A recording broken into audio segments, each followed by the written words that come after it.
Welcome, everyone. We are so excited for this conversation. Welcome to this Gothics Presents event as part of the Cancel This Tour, and Bass Public Affairs is really excited to be hosting this conversation tonight on free speech.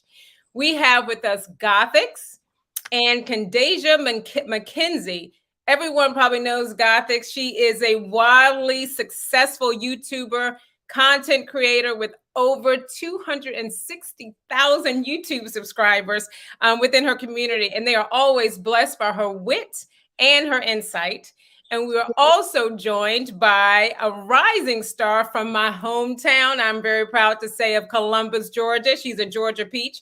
Candasia is a senior at Albany State University, one of the nation's top HBCUs. So ladies, welcome, and thank you so much for joining us tonight. Thank you so much for hosting this. Today's conversation is about free speech, but before we get started, I want you guys to check out this quick video. The First Amendment gives Americans 5 basic freedoms: freedom of speech, press, petition, assembly, and religion. While all 5 are important, perhaps freedom of speech is talked about the most. Free speech is the cornerstone of our democracy. Although what you say can have consequences, like losing friends or a job, it gives Americans the right to express opinions without government censorship or control. And more importantly, you can't go to jail for expressing your opinion. It not only protects the speech that people like, but speech that people don't. Because when it comes to free speech, either everyone is protected or no one is at all.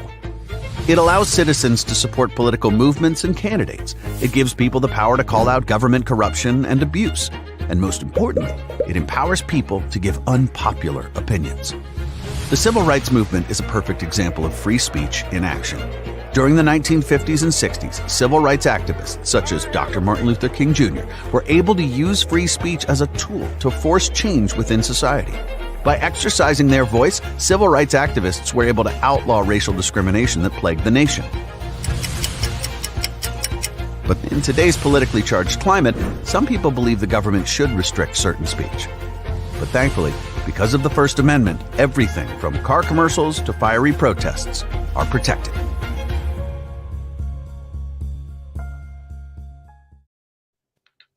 Wow. So Gothics and Candasia, let's get started.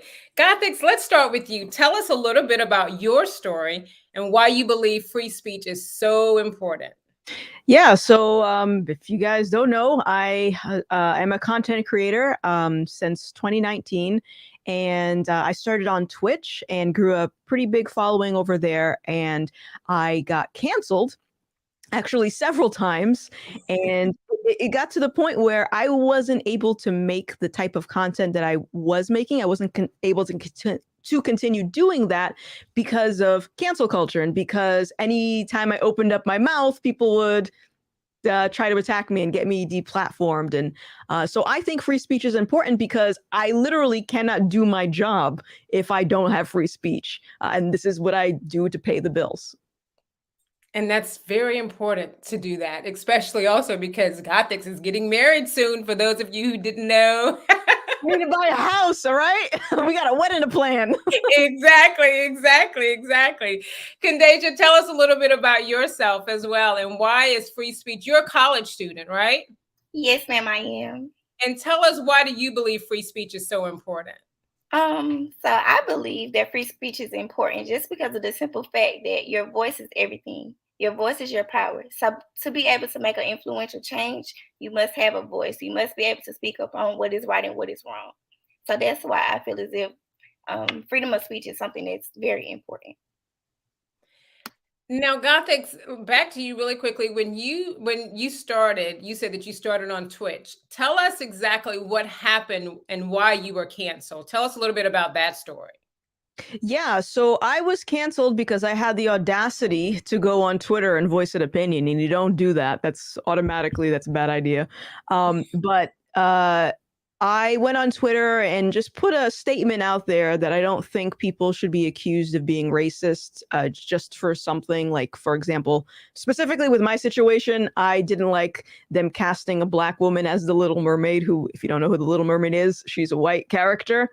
And the the response to that was, you must be racist if you have an issue with that.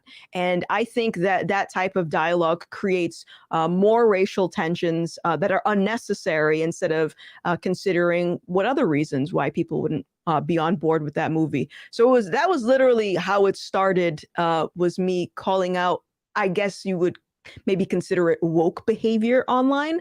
Yeah, so that's how it started. So you were canceled. Canceled, and I came back. So I guess I guess it's good if we define what cancel culture is. Maybe that I was might be a gonna little say, bit let's easier. define that. What is Yeah. cancel culture? So cancel culture, I define it as the act of this nonstop onslaught of harassment and targeted harassment, trying to get someone to lose their job, maybe contacting their employer, contacting the people in their circle, just always just going after someone for whatever reason. And so for me, I canceled myself for a little bit. I took myself offline. I stopped making content, and I had thoughts of going back into corporate America, just abandoning what I'm doing right now. And eventually I came back, but that wasn't until I essentially canceled myself. So it really, I think cancel culture, you can't actually get canceled unless you allow yourself to. But I'm talking about just the act of it. That's what I would define it as. Now, Kendasia, being on a college campus, what is cancel culture like, and what are the challenges? So me personally, I believe that cancel culture is something it's a trend that has become popular. So many times it's something where an individual has done something, and that is how they express their disapproval of whatever they have done. So many times the challenges are, they have a business and someone didn't like what they did in their business. So therefore, they want the business to be shut down, or they didn't like something that was said. So they didn't agree. And they're basically shaming someone for what they have done, that they feel as if that is not right. Now, have you personally experienced cancel culture yourself as a college student? Um, no, ma'am, I have not. That's a good thing. Good. Gothic, from your experience being canceled and not being able to do the content and the things that you were doing before, what did you learn from that? And would you do anything differently? What I learned from it is that these people that are canceling you, they can't touch you. I mean, they'll try to get at you, but they can't actually touch you. And I consider cancel culture to more of like a psychological game, where people are trying to just to get under your skin and kind of make you cancel yourself. So that's really the only thing that I learned from it. I've never apologized for any of the opinions I've held, which I think is a big problem when I see people getting canceled. Is they'll apologize, and then after you do that, the people that are harassing you, they essentially look at that as like a form of weakness, and it gives them the right to keep doing it. So yeah, I think that's probably the only thing, is that I realize now that you can't actually cancel unless you cancel yourself. By the way, your phone's going off. Because those are lots of questions that are actually coming in from people that are watching. So I'm like, oh my goodness, this is great. But really quickly, Kendasia, so on a college campus, we live in America, land of the free, home of the brave. And everyone, we cancel culture, we don't agree with it, right? And so as a college student, you haven't experienced cancel culture yourself. Have you noticed or have you witnessed anyone being canceled on your campus or in the time that you've been in undergraduate? So I've been in undergrad for at least 3 years. I haven't seen this on my campus, but I'm sure that it does happen, maybe on other campuses and at different schools. Okay. And let me see. So we do have questions that are coming in. Let's see if I can see all the questions. Okay. I can't see all of the questions. Okay, so let's go. Let's keep going. Okay, so of course at Albany State you haven't witnessed yourself anyone being canceled, correct? Correct. Okay. And so I'm gonna jump ahead a little bit, and I'm because I wanna, but then I'm gonna go back and then I'm gonna come back again. But there was in recent news, there was a Annette Jones White. She was Miss Albany State College, 1961-62. And she actually lost her crown when she was suspended for participating in a march with other students in defiance of the city's Albany's segregation laws. In 2010, the great thing about it is that she did have her crown restored at the Miss ASU coronation. And I think that is when I saw that on an alumni website, I was like, oh my gosh, that is awful and great. She lost her crown because she actually stood up for something that she believed in. But the fact that she, in a sense, she was canceled, right? When they took her crown away, don't you think? Yes. And Gothic, so what do you think about that? I think that is that's proof to the fact that I guess maybe this is another thing that I have learned during cancel culture, now that you've brought this up, is that the loss of support is only temporary. And I think that if you are on the side of truth and you know that what you're saying is true and there's no logical reason for someone to try to cancel you, eventually things are going to work themselves out.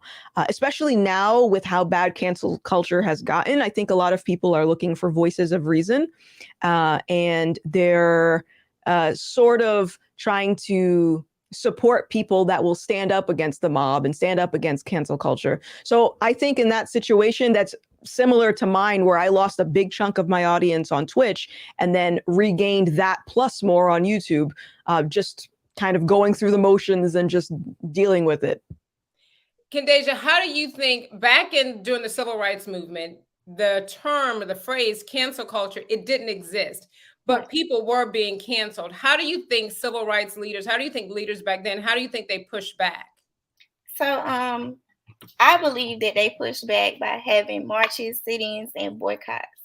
They stood up for what was right, and they fought oppression. Gothics, you want to chime in on that? I agree. I think that's pretty much, yeah, same thing. So you guys may remember when we started, there was a video, and in the video clip, there was a woman holding a sign, and the sign said, "Comedy is hate speech." And when I first saw the video, before we actually decided to use it, it made me think about Dave Chappelle and his most recent, I think I want to say it's called The Closer, and I'm forgetting the name of it. I don't know if that's the right name. Is that the right name of his special? But it was I can't remember the name of it, but it was a Dave Chappelle special. And in the special, he talked about everybody. No one was safe in Dave Chappelle's, in this particular special. But after watching it twice, what was very interesting for me was that people were very upset about the fact that they felt as though Dave Chappelle was attacking gays. And he said in his latest special, he was hurting people's feelings, he was hurting gays, and he was attacking them. Does that matter? Does it matter?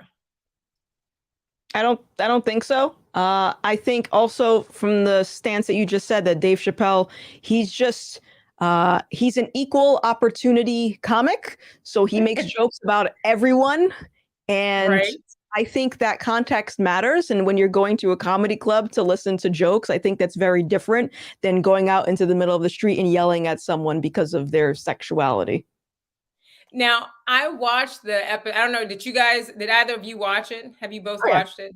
Yeah, okay. I saw it. And Deja, have you watched it? I haven't seen it. You have not seen it. Oh my I gosh. have not.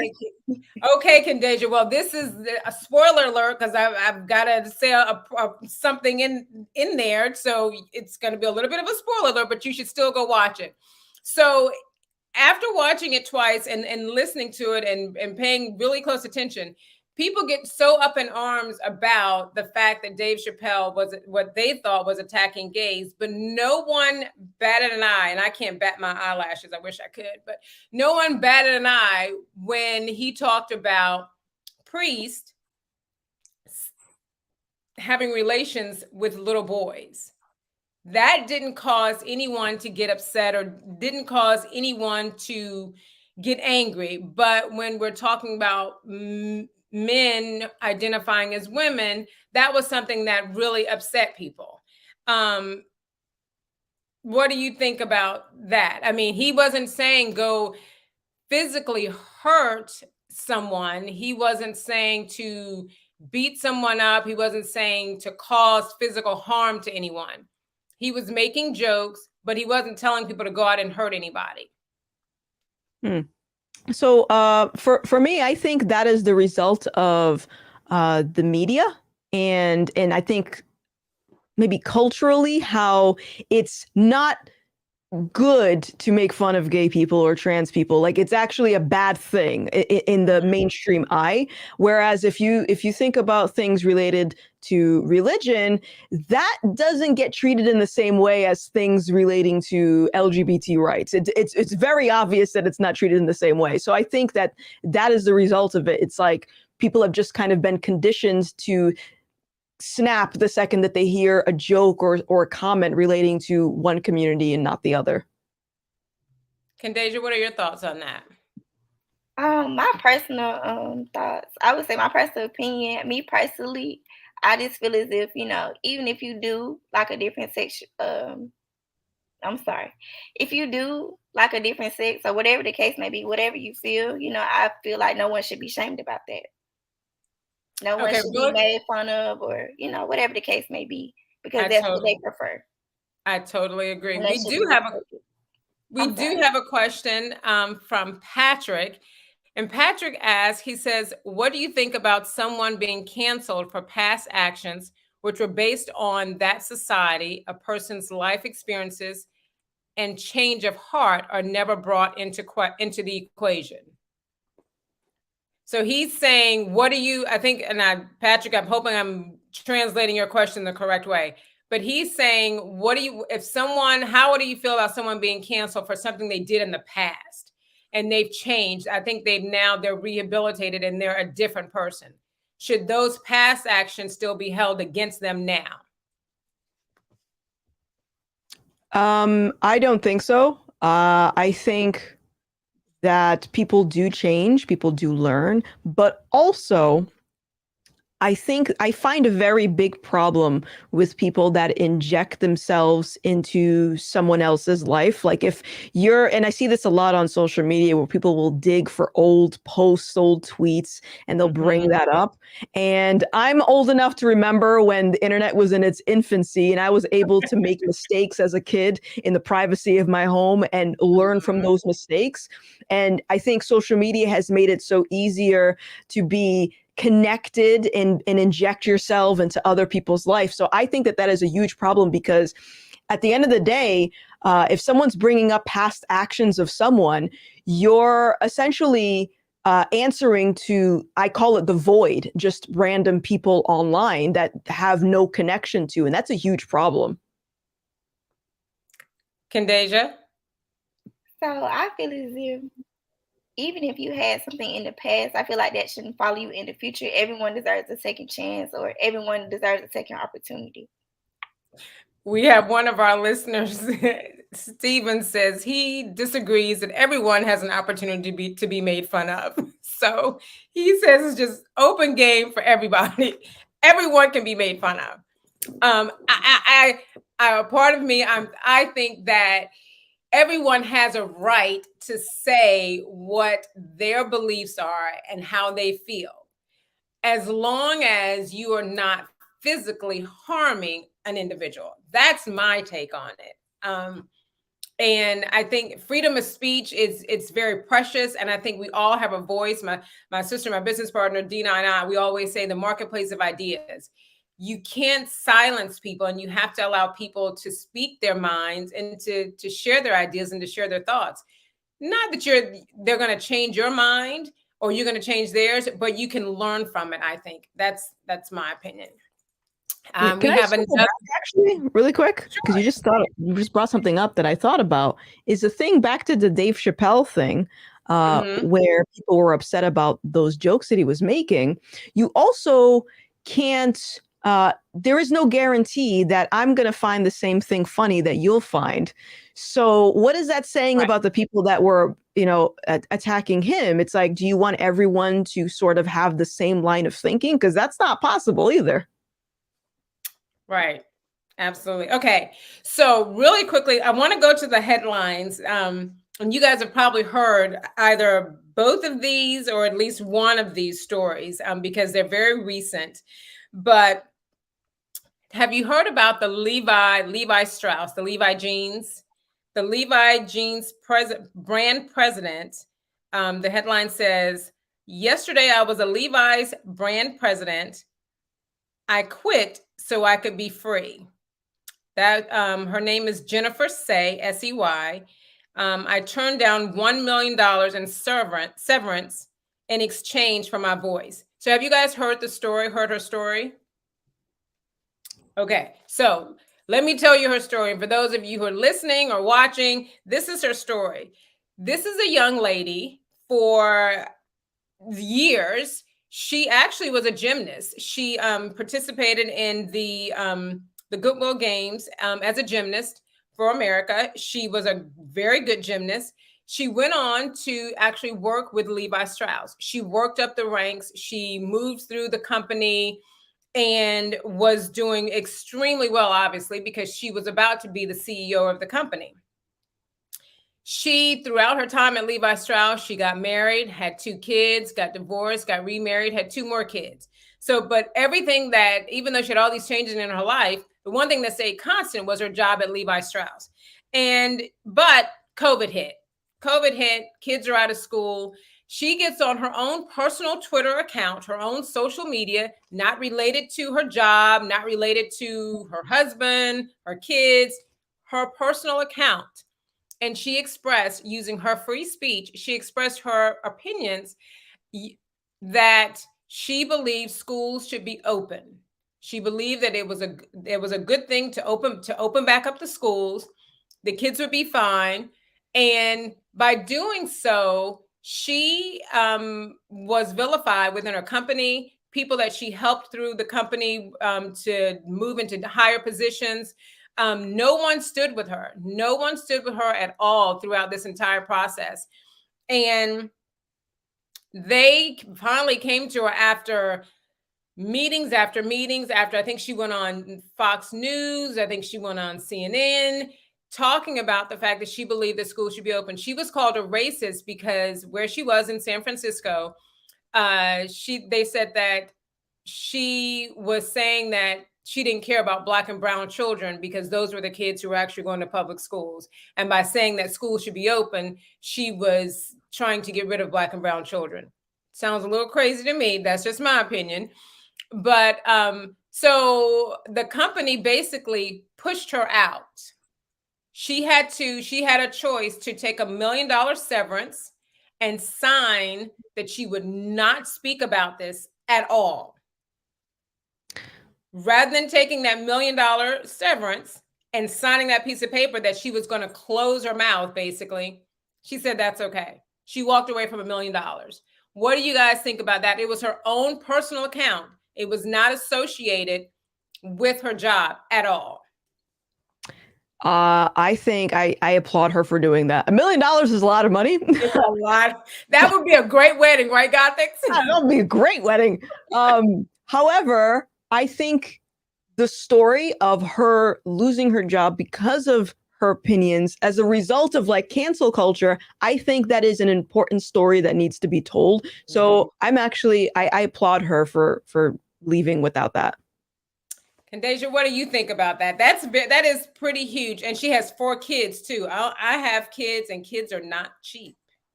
Yeah, I totally understand. Me personally, I felt as if she took her freedom of speech over cash. You can't put a price on freedom of speech, honestly.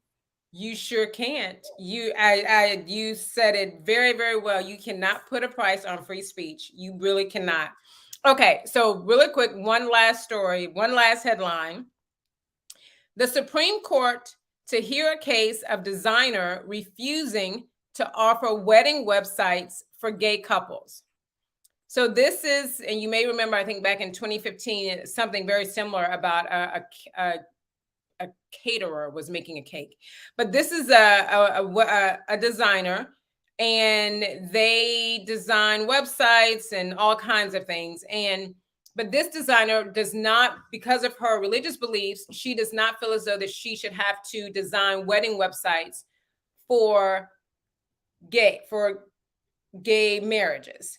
And she would like to put a disclaimer on her website stating as such.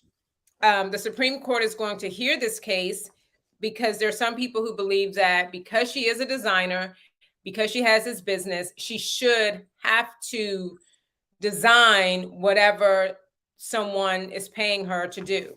And I'm not sure I agree with that. What do you guys think? What is that saying? We have the right to refuse you service or something like that. I used to do freelance web design, and I would turn down clients all the time just because I just didn't feel like working on that particular project. But in terms of like the fact that it's going against their religious beliefs, I would pose the question to the people who were upset about this: why would you want to leave this project in the hands of someone that doesn't agree with you anyway? Like, wouldn't you want, and the same thing with the cakes incident you talked about a little bit earlier, why would you want to get a wedding cake done by someone that does not align with you? You know, I think it might be a little bit easier to just go somewhere else, teach yourself Right, how to I was going to say, rather than arguing with the person or taking them to court, spending money on a lawyer and all that other stuff, your money, you don't have to take your money to that particular designer. You can take your money someplace else to someone who actually does offer that, right? Right. And that's okay. You can also boycott and say, I'm going to tell everyone that you don't make what do you call it? Websites for gay marriages. So I'm going to tell all of my friends not to come to you. That's your prerogative. As long as you're doing it in a peaceful way and you're not physically harming me, you can do that. That's protesting. Don't you agree, Kandasia? So I definitely believe everyone is entitled to their own opinion. However they may feel, if you feel as if they should have made the website, then I mean that was something that should be talked about, against common ground. So maybe they can refer them to someone instead of it being a bigger issue and mitigate the issue. So that would be something that I would, think of if that was the case. Now, we do have someone that disagrees. This person says, I think that religious freedom does not absolve, in capital letters, not. I think that religious freedom does not absolve someone of treating everyone with dignity and respect on grounds of their sexual orientation. So in this context of a private business denying someone that project, I don't look at that as not treating them with dignity. I was not there, so I don't know how that interaction went, but I am assuming it was more along the lines of, unfortunately, we won't be able to help you with this project. And I agree that maybe they could have referred them somewhere else. Because at the end of the day, it's a matter of doing business with someone that doesn't want to do business with you. And I think that it would be more beneficial for the consumer to just accept that and go somewhere else. Kandasia, what do you think about that? Do you agree with that person? I actually agree with Gothics. Like you said before, I truly believe that everyone, should be able to be served and to be treated with dignity. But I also do agree with the Gothics as well. For someone to be able to be served. Jacob says that I think that it should be outlawed to overtly discriminate against protected categories, sexual orientation being one. What's a protected category? How do I get in there? I don't get that. Well, actually, the federal protected classes include, and there's 7 of them: race, color, religion, national origin or ancestry, sex, including gender, pregnancy, sexual orientation, and gender identity, age, physical or mental disability, and veteran status. Mm-hmm. So those are considered protected categories. Okay. So, well, I think this has been a great, wait, let me see. We have one more comment. We have to think about the precedent such a decision might have, and that this is a thing under scrutiny as far as SCOTUS is concerned.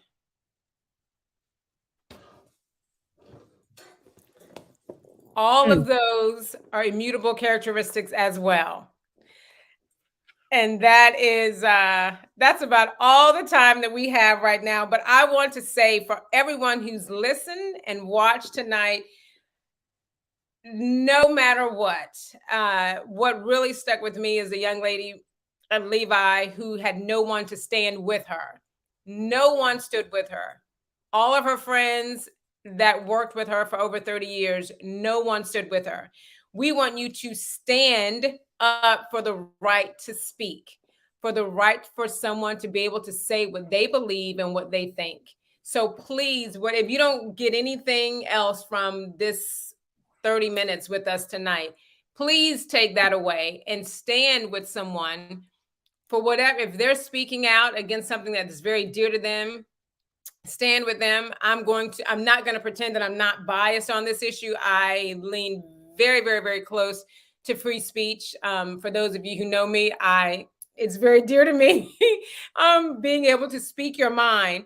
But so stand with someone and support them. You might not agree with them, but support them. And you can let them know that you don't agree with them, but support them in the right to stand for what they believe in, and being able to say what they believe by using their speech, by having that free speech. So I want to say thank you so much, Gothics. We really appreciate you for joining us. We love you dearly. Thank you, Candasia, for joining us tonight. Thank you guys so much for your time.